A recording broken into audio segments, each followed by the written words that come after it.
Over the months of August and September, Hot Topics will be following a series called Can Christians.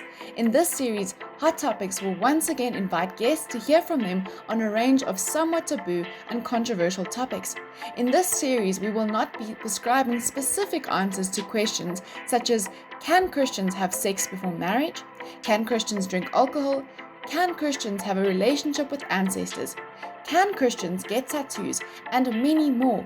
Instead, we will seek to explore these topics and equip you with the necessary tools to contemplate and respond ethically to taboo topics. Your host team for this series, Hloni Rebekah and Ilse. This week on Hot Topics, Paul Verreyn will be joining us. Bishop Paul Verreyn is a Methodist minister in the Methodist Church of Southern Africa and also a former bishop of the Central Synod. Please welcome Paul Verreyn to tonight's Hot Topics conversation as we kick off the Can Christian series. Good evening and welcome to the first week of our brand new series. We are so excited that you decided to join us. We have a really exciting topic, or a few exciting topics over the next 8 weeks. We have titled this series, Can Christians ... And we've got a word or a few words. We'll be filling in that blank and we'll be speaking about, I don't want to say controversial topics, but definitely taboo topics that maybe we don't speak about so much in the church. So strap in and get ready because it's going to be a wild ride. Before we begin speaking on tonight's topic or many topics, I think we can just go around and have everyone introduce themselves because you will see a new face here tonight. So maybe you could just tell us about a bit of your background and where you kind of slot in Gracepoint's, the life of Gracepoint, or actually maybe more the life of the Methodist Church. Is that okay? So we'll start this side and then we'll end with you. Hey, what's up, guys? It's Hloni, and I'm part of the Hot Topics team. Hey everyone, my name's Ilse, also part of the Hot Topics team, and it's great to have you joining us again this week. Hi, and I'm Rebekah, and I'm also part of the Hot Topics team.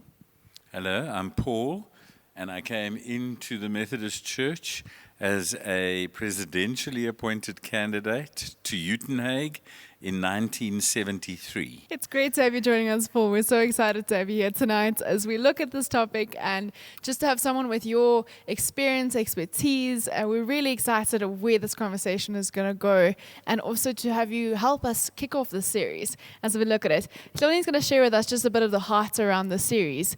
And we want to hear Hloni just tell everyone at home what our thinking is around the series and what we hope to achieve.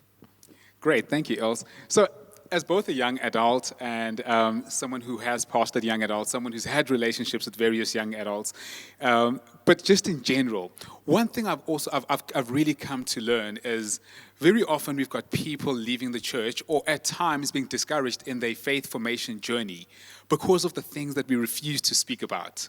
Barnard research tells us that a lot of young adults end up leaving the church because of the things that we refuse to speak about. And most of the questions we are then going to be raising in this particular series, which some may view as taboo topics, they're not new questions. It's stuff that has always been there. These are questions that have always been asked.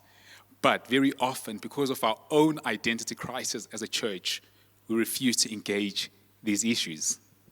Yeah, so I think that we're going to just kick off with asking you a question, Paul. So basically, over the next 7 weeks, we're going to be looking at, our first week we'll be looking at, can Christians have sex before marriage? And we're going to very quickly be going through, I think, all the topics very slightly for 2 or 3 minutes on each one.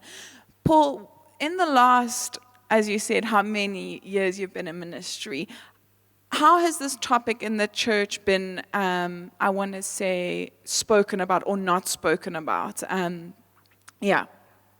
Sex before marriage. Sex before marriage. Also, maybe not sex before marriage, just maybe also sex in general. I find that is my experience has been quite difficult to speak about, maybe as a woman specifically, but I feel a lot of shame around it. Maybe you can just speak about generally.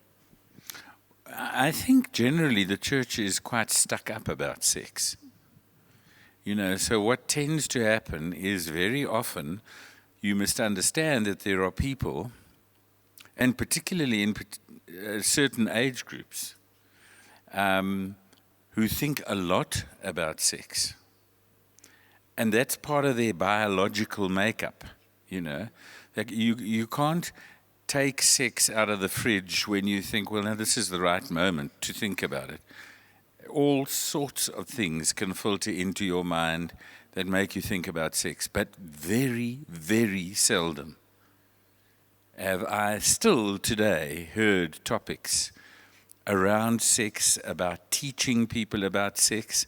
I, if I've got to be honest with you, think that it's irresponsible. If you, for instance, come into where we are at the moment, there has been this terrible spike in gender-based violence. So beside the pandemic, we've now got a pandemic of the abuse of young people. Not young people, of women, sorry, and obviously young women, although that's also not consistent. I had a phone call from the Eastern Cape from somebody who works in an advice office.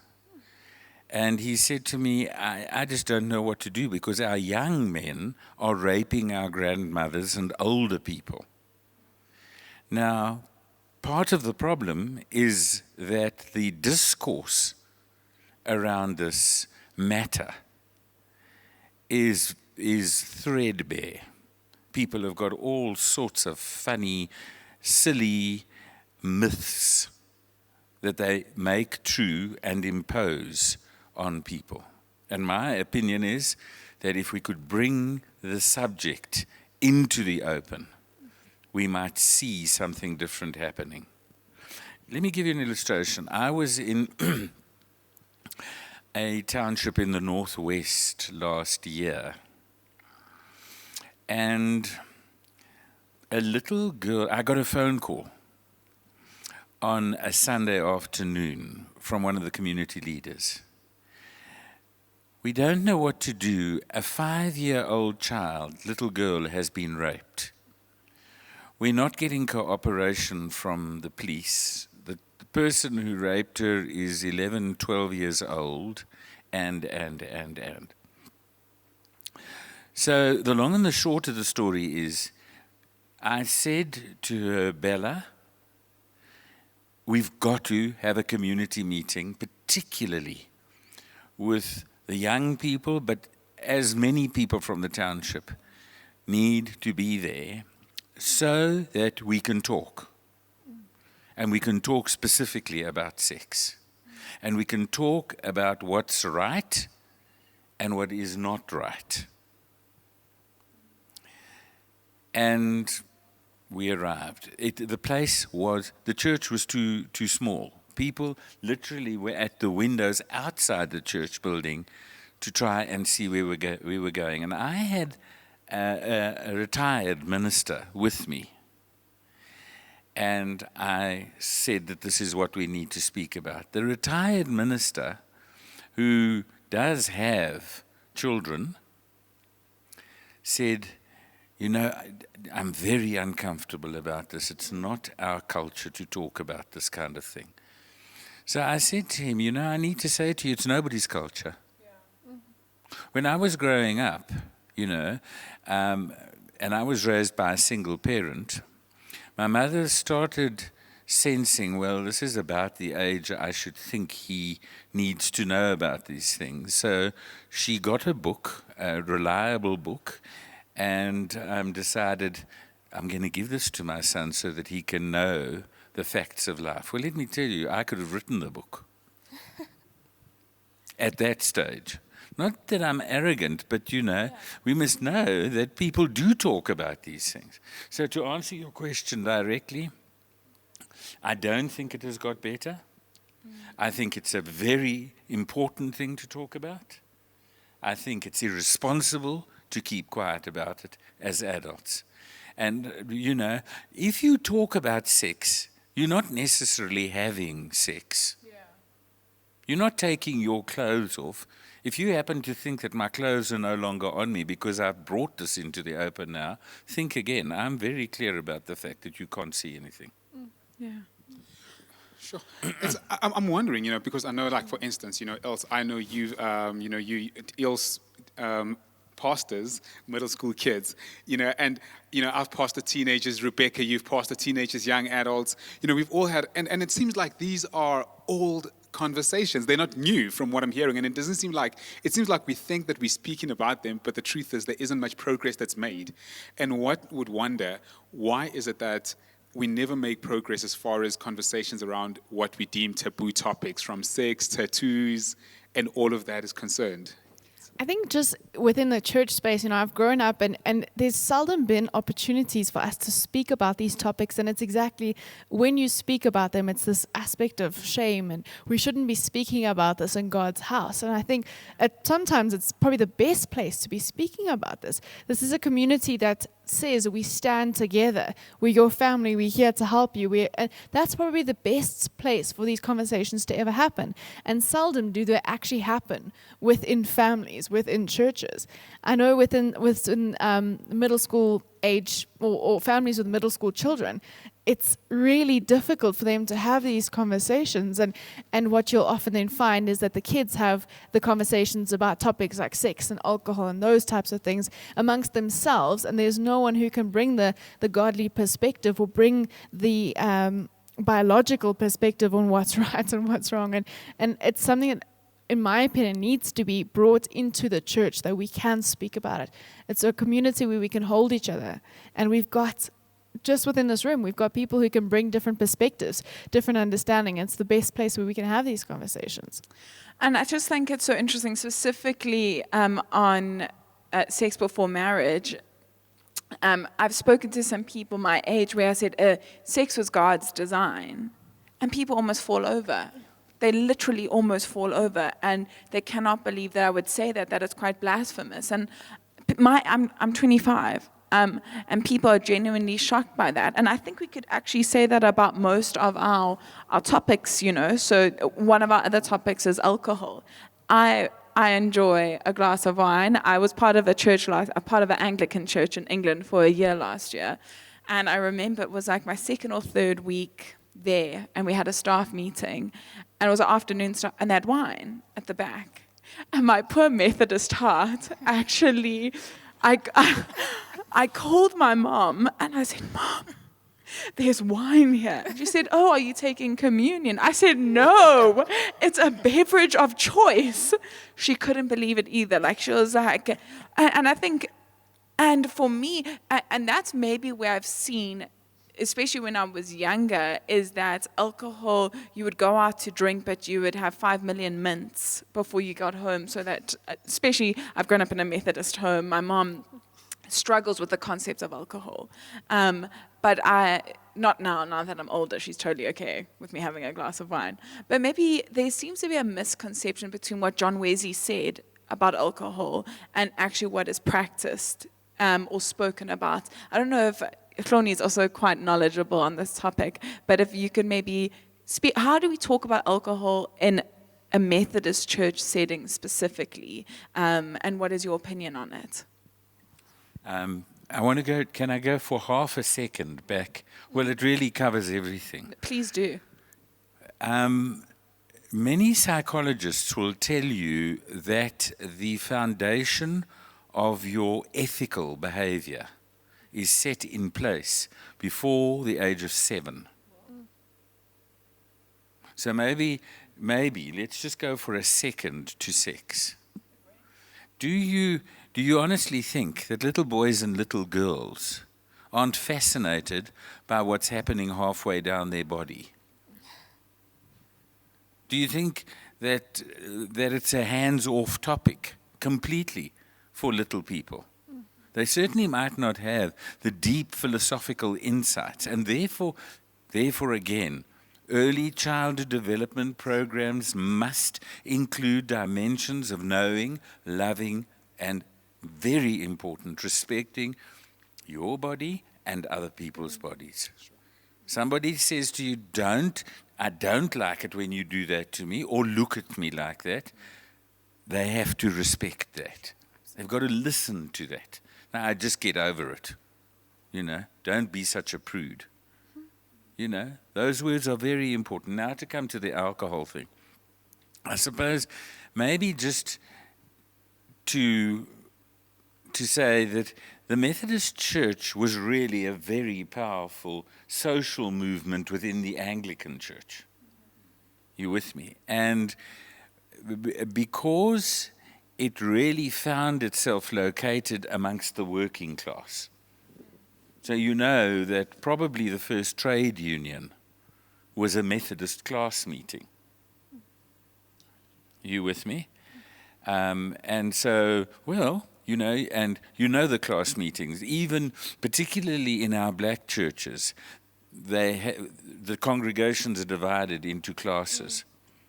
And there are, I suppose, two questions. How is it with your soul? And you're being abused down the mines. You think you're going to come to church and say, no, everything's hunky-dory. What's happening to me down the mines and the salaries that I'm getting. And, it was very much a church that had a deep conscience about justice. One of the problems of those days was alcoholism. And the agony around the disruption and the dysfunction because of alcohol captured the imagination of the leadership of that time. And unfortunately, if you have a vulnerability, and some of it can be, they think it may be hereditary, you have to be careful. You just have to understand that your body has got a particular response to alcohol that can create dependency, and you've got to be careful. And some of the things that you're talking about, all of them carry that threat. Not everybody's going to be an alcoholic because they have a drink every now and again. But when it does become that serious, it is profoundly disruptive. It took root, particularly in South Africa, because very often it is a disease of the dispossessed.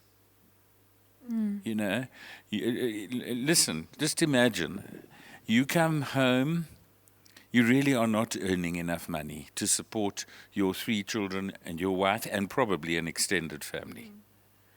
And you, for year after year after year, you feel inadequate, you feel irresponsible, you feel dispossessed.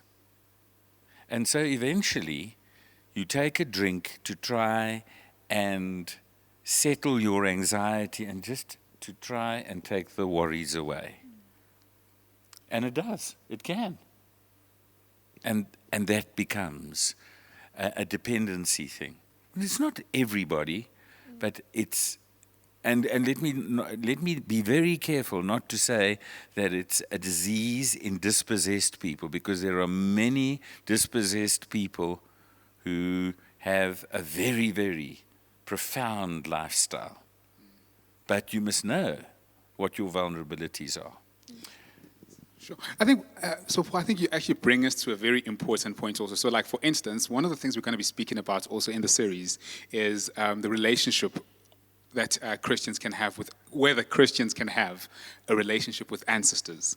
And we're very cautious not to use the words venerate or worship, because there has been a lot of arguments around that as to whether it represents, it's a true reflection of the relationship that people in a South African context would have with ancestors.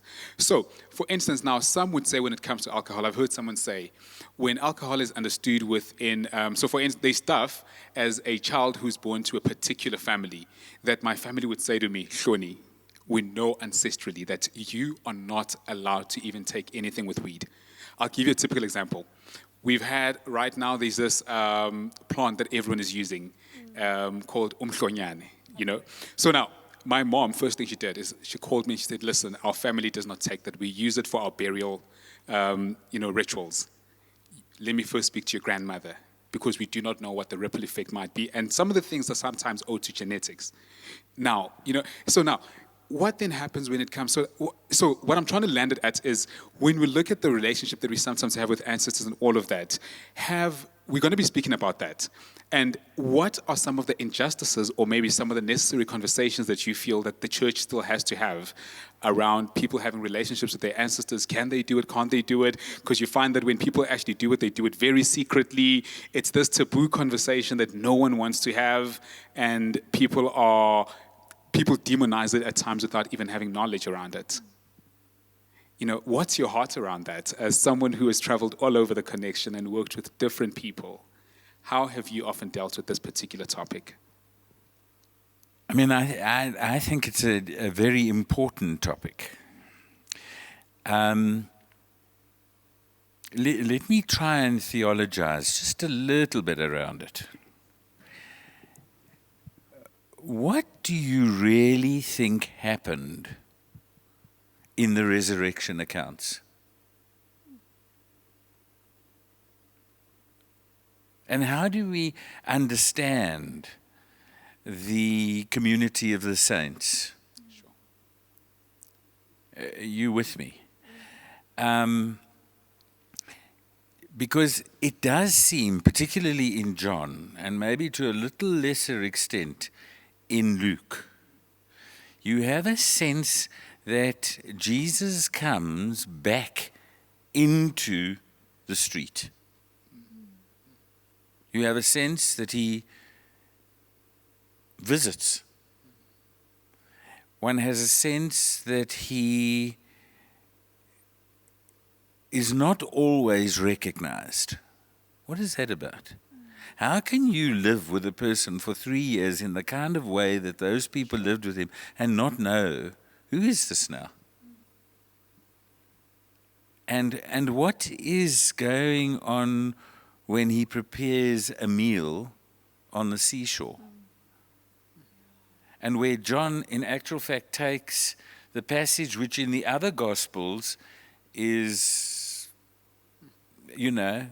come and follow me and I will make you fishers of men.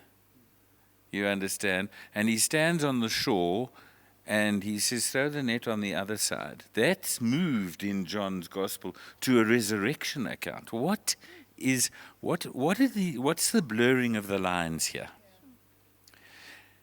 And so some very profoundly religious people don't worship the ancestors or venerate. It's not a matter of worship, but there is a sense that they are part of an extended family. So you will go and have a meal with your family, for instance.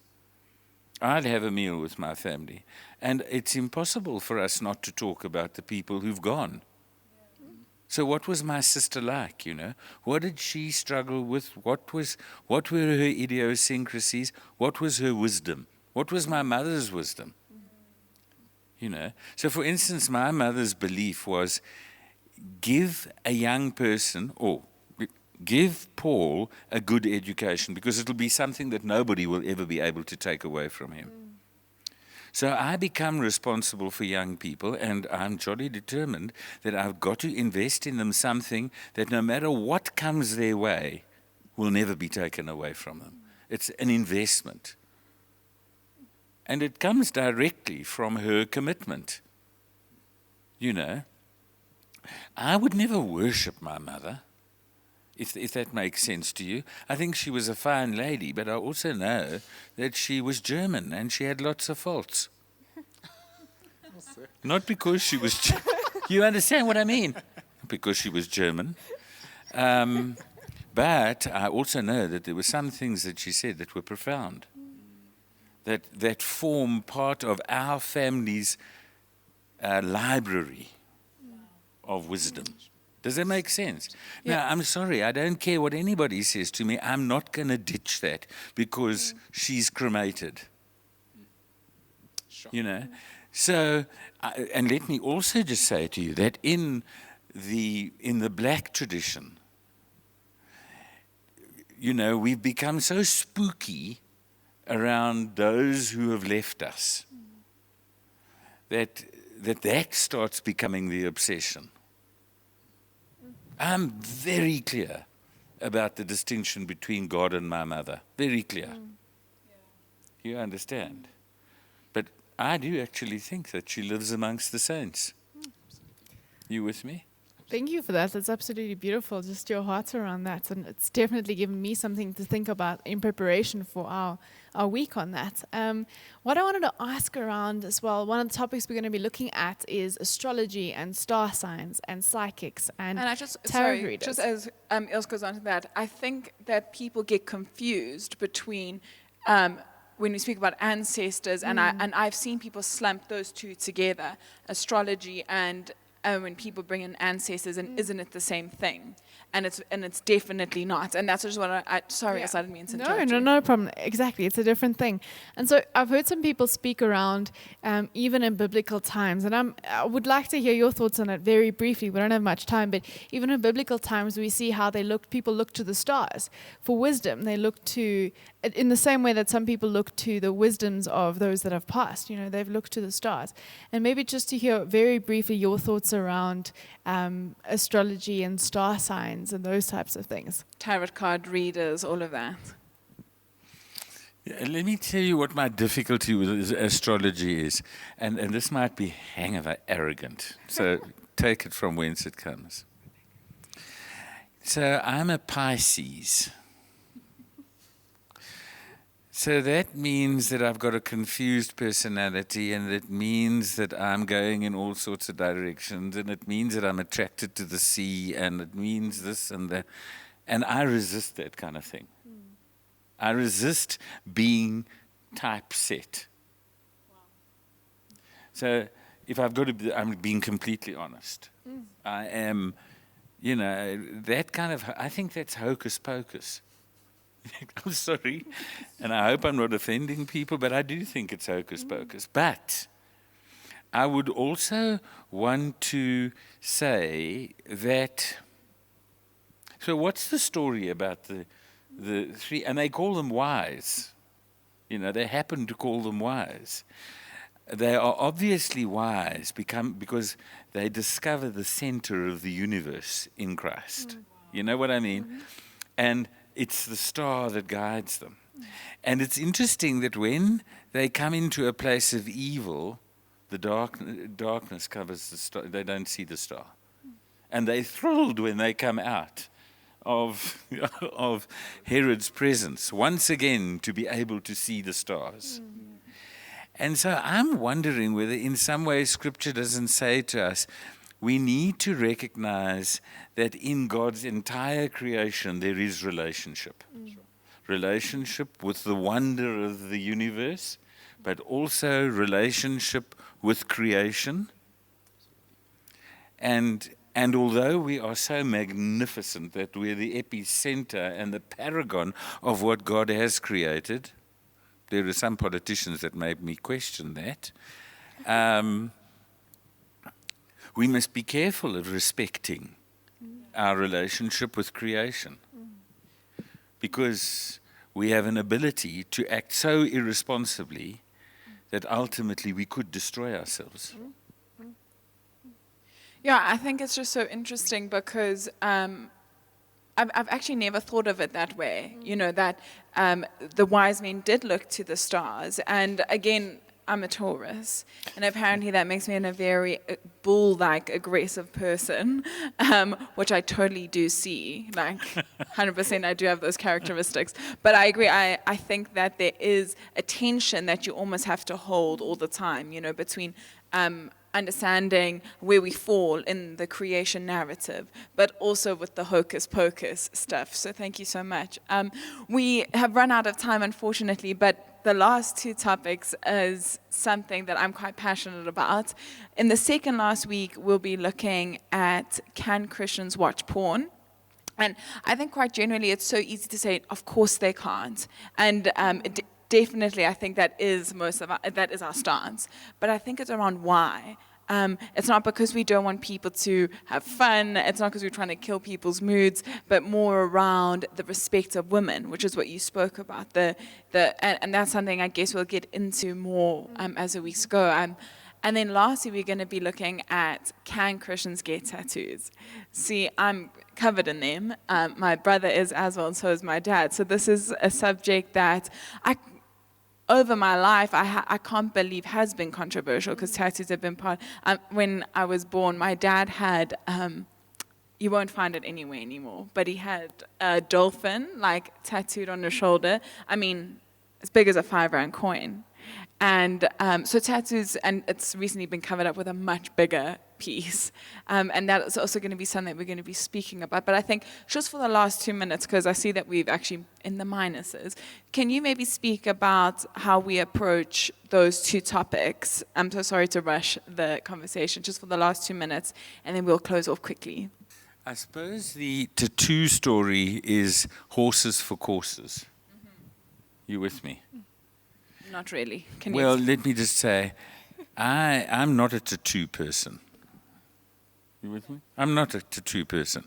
But if that rocks your boat, you know, I'm not going to get my knickers in a twist about it. I know that there are passages of Scripture which speak, you know, very directly to some of the stuff. But it's actually not something that I'm going to go searching the Scriptures for, if you don't mind. I'm so okay with that, don't worry. You with me? If that's what you like, that's good for you. It's not for me. The issue of porn, I think it's not just the degrading of women, it's also the degrading of men that causes me a bit of a grill, as they would say in Afrikaans.